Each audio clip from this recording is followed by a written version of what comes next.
Merci. Jacques Miard. Merci, Madame la Présidente. Effectivement, je salue dans cette création un organe technocratique coupé des enjeux politiques réels.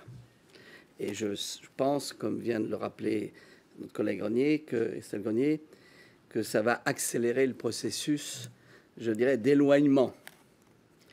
Cela étant, effectivement, on peut quand même se poser quelques questions techniques, indépendamment du fait que l'anglais règne en maître, ce qui permettra à Goldman Sachs de mieux lire, bien évidemment, tous les bilans des banques françaises. Et ça, c'est inacceptable.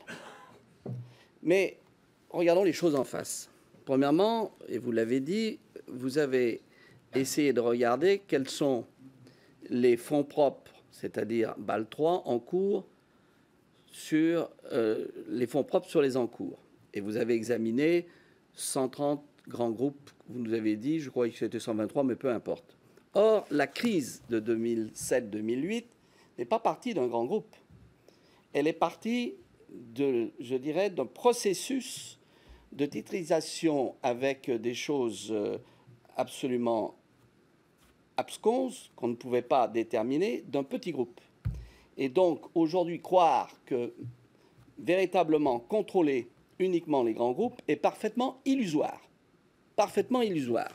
Et de ce côté-là, vous ne verrez pas davantage ce qui se passera si une crise systémique démarre à partir d'une faillite d'une petite banque et qui n'aura pas été véritablement, je dirais, contrôlée.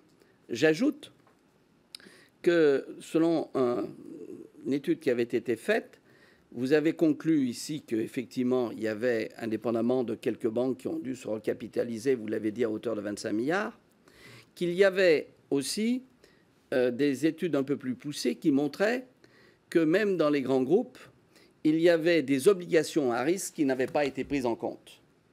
Et qu'en réalité, quand on faisait le rapport fonds propres sur encours, on était véritablement à beaucoup moins que les 8% de BAL 3 et que certaines études ont montré que c'était en réalité, on tournait autour de 2 ou 3.